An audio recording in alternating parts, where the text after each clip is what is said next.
That was a kind of a hard question because when did the season start in southern Alberta? And I thought about it and I said the season started last June with the big rains.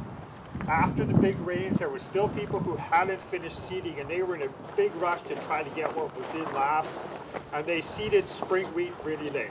They seeded spring wheat late here and also on the other side of the border. So spring wheat really, I see spring wheat flowering in October, early November, with no hope of ever ripening off. And there was a lot of stripe rust, but I thought, what the heck, right? At least it's helping ripen off. There was no green break. The stripe rust went into the winter wheat early in the season, late last fall, and by the time that the snow came, lots of the winter wheat was quite heavily infested with stripe rust.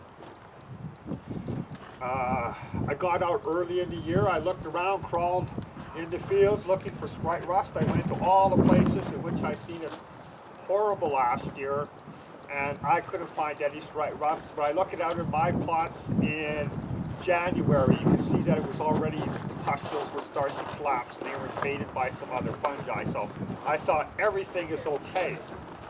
In the early part of the season, particularly in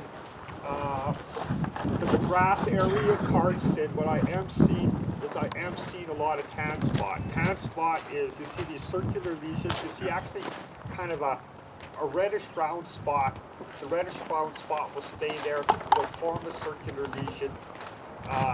And after a while, the plants will take kind of a picture. It looks like a leopard frog. They're all got these big kind of spots with yellow margins on the side and nice gray centers. In the early parts of the season, the infection is off of the stubble. Okay, the zero tillers, especially the ones that have stubble that's still sitting out in the field for 2 years ago, this is a real problem. And I've seen a lot of fields, particularly in the early stages, with a lot of tan spot. Winter wheat, particularly radiant, is quite susceptible for tan spot.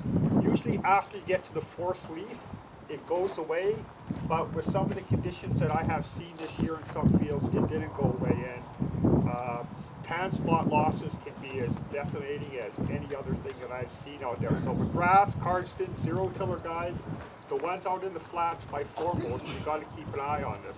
There is some varietal resistance. There are fungicides. Most of the time you don't need fungicides, but there were growers certainly this year that could have benefited from using fungicides for tan spot. And it was a really wet spring.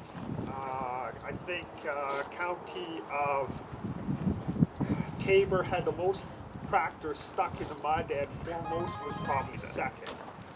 Again, we've seen a lot of seeding late for people trying to get at the late season. There's still a lot of awfully early and green wheat out there stretching from the whole part of southern Alberta. So the problems that we have, that we see last year and this year with stripe rust and some of these other diseases, I think the whole cycle is going to repeat again next year, unless we go into a big round of drought. Okay, that's all I have to say until I get this stripe rust, I guess. Okay. Good. What do you do